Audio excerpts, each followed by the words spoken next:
Following the recent discovery by Thomas, 98462 was sent to the works to be repaired and fully restored. As 98462 was at the works, he would think about how he would redeem himself because of his past mistakes he had made, even though everyone forgave him. Occasionally, engines such as Edward would visit him. Edward was one of his colleagues back when the NWR started, so 98462 felt comfortable speaking with him about how he felt. You don't need to prove yourself, 98462. Alan and I both see that you have a better personality. After all, you did have a lot of time in that shed by yourself. I know. I still have a guilty feeling, though. Perhaps it is about the fact that 87546 is missing, too. Oh well, you never know what can happen. I must go tend to my passenger train now. Goodbye. And Edward puffed away to tend to his train. That evening, as Edward was puffing into the shed, Duck noticed that he had the expression that he knew all too well.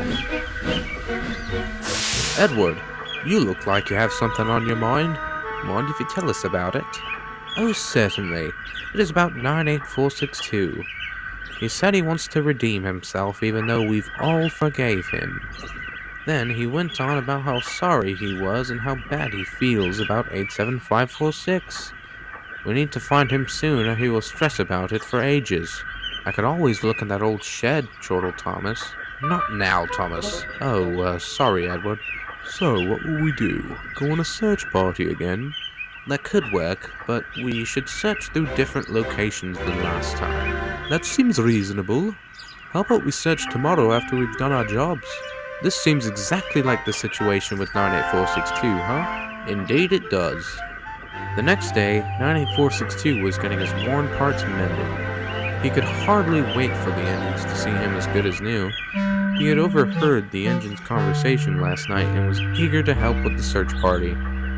Meanwhile, at Vickerstown, the engines were debating on whether 98462 should be given a chance. Are we really debating about this?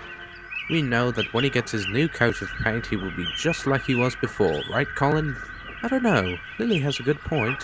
Exactly, Adam. It is never good to hold grudges, even when somebody is rude. Well, I guess you're right about that, but I still don't know about this. Trust will come with knowing him. I heard he is at Tidmouth Works right now. After you're done with your jobs, you can go visit him. Lily, you know how to turn an argument into a simple discussion. Thanks for that. And Adam went to do his work. That evening, 98462's repairs were just about complete when Adam arrived, feeling quite nervous.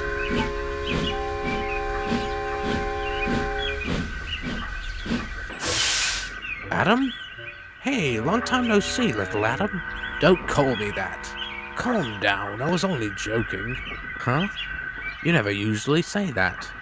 I am not the 98462 you knew in the past. I have decided to change my ways and I fancied myself with a new name. Interesting. What is it? You'll have to wait until later. I'm meeting the engines in the yards tomorrow when I'm fully repaired if you want to join. I would certainly enjoy that. Perhaps sometime you can come to visit us Wellsworth and Suttery engines at Vickerstown sheds as well. Wait, Vickerstown has sheds now? Yes. A lot changed after you and that other engine left.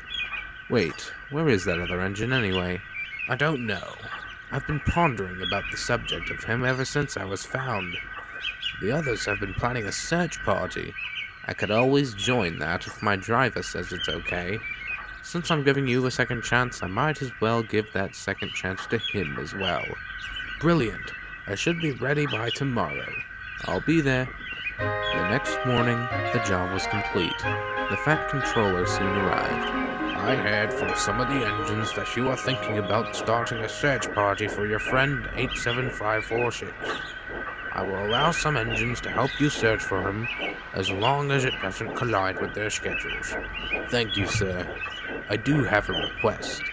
Could you please call Adam from Vickerstown to the search party? He said he wanted to join it when he came to visit me. Why, certainly.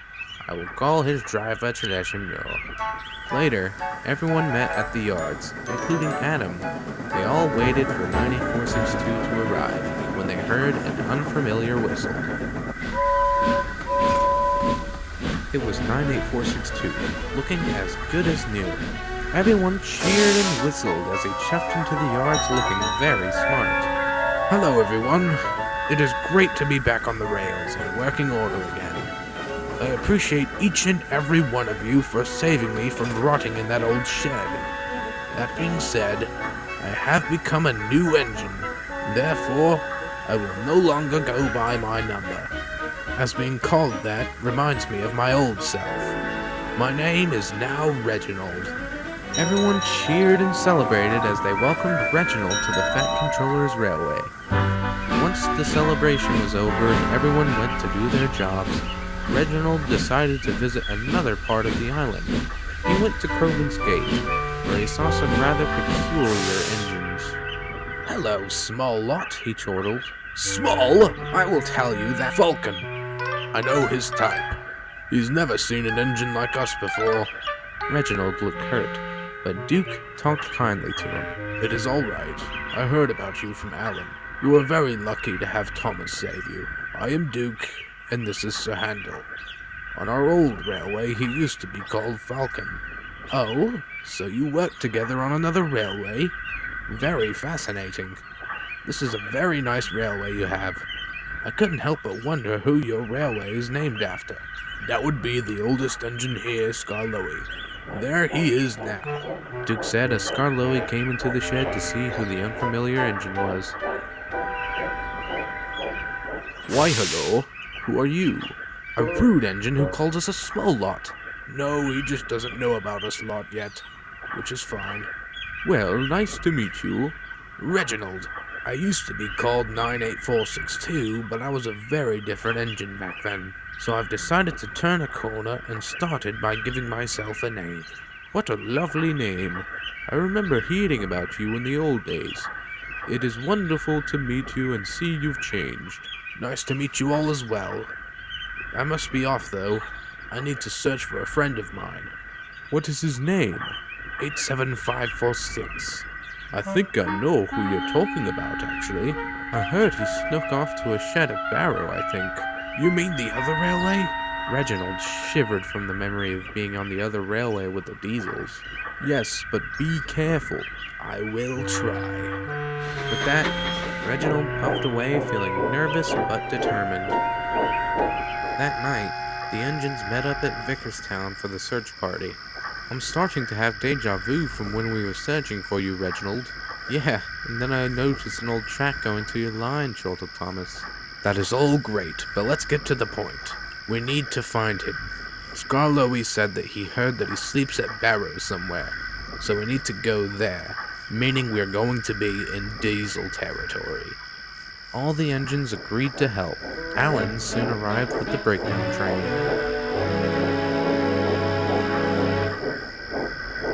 Hello, brother. I came to help you by bringing you this just in case 87546 is off the rails. Keep it and join us. We will try to stick somewhat close together. Brilliant. Anything to help my brother. The engines soon set off to Darrow and Furnace. When they got there, they started going over their plan. All right, Doc and Alan, you go to the left track. Thomas, James, and Percy go straight ahead. Edward and Gordon, you go right. And me and Adam will look in the random sheds we see. The engines understood and set off. What Duck and Alan didn't know was that the left track led to the scrapyard, so they were very cautious. We are in diesel territory now. We need to be careful. We are 2 engines in perfect working order. What is the least that can happen? Turn back, called a voice. Duck and Alan gasped, and then noticed a rusty engine who looked quite familiar.